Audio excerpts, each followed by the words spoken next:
Biwang Knowledge Podcast, Episode 1, Ang kahalagahan ng paghahanap ng kaalaman sa Islam. Assalamu alaikum warahmatullahi wabarakatuh. Maligayang pagdating sa Biwang Knowledge Podcast, ang opisyal na podcast ng Biwang Institute of Islamic Knowledge, Inc. Ako po si Dr. Imran Ibrahim, founder at director ng Biwang Institute of Islamic Knowledge. Ang ating unang paksa ay ang kahalagahan ng paghahanap ng kaalaman sa Islam. Mga kapatid, ang unang kapahayagan na ipinahayag ni Allah kay Propeta Muhammad sallallahu alaihi wasallam ay hindi tungkol sa pagdarasal o pag-aayuno, kundi tungkol sa pagbabasa at pag-aaral.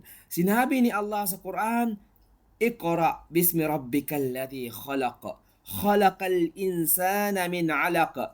Iqra wa rabbukal akram alladhi 'allama bil qalam 'allamal insana ma lam ya'lam.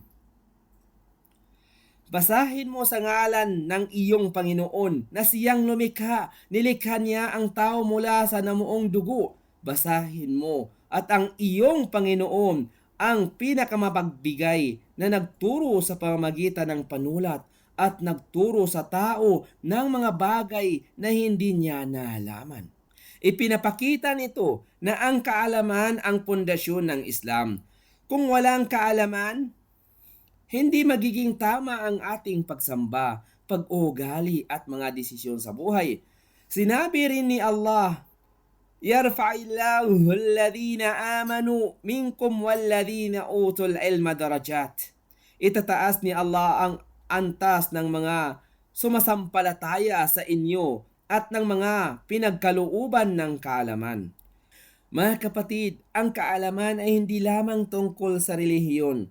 Hinihikayat din tayo ng Islam na pag-aralan ang mga kapaki-pakinabang na larangan tulad ng batas, edukasyon, ekonomiya, politika, medisina, agham at teknolohiya. Basta't ginagamit ang mga ito para sa kabutihan at sa pagsunod kay Allah. Sinabi ng Propeta Muhammad sallallahu alaihi wasallam, Man salaka tariqan yaltamisu fihi ilma sahhalallahu lahu bihi tariqan ilal jannah. Sino man ang tumahak sa landas upang maghanap ng kaalaman, padadaliin ni Allah para sa kanya ang landas patungo sa paraiso.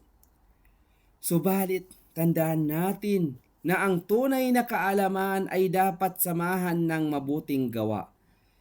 Ang taong maraming alam, ngunit hindi isinasabuhay ang kanyang natutunan, ay hindi palubos na nakikinabang sa kanyang kaalaman. Kaya ang aking payo ay, magbasa araw-araw, matuto mula sa mapagkakatiwalaang mga guro at eskular, magsaliksik bago magbahagi ng impormasyon, at huwag kailanman tumigil sa paghahanap ng kapaki-pakinabang na kaalaman. Sa pamamagitan ng kaalaman, napapalakas ang ating pananampalataya, napapabuti ang ating pagkatao, at mas nagiging kapaki-pakinabang tayo sa ating pamilya, komunidad at lipunan. Maraming salamat sa inyong pakikinig sa Biwang Knowledge Podcast. Ako po si Dr. Imran Ibrahim. Hanggang sa muli nating pagkikita, naway dagdagan tayo ni Allah ng kapaki-pakinabang na kaalaman, matuwid na gawain at katapatan sa paglilingkod sa Kanya. Wassalamualaikum warahmatullahi wabarakatuh.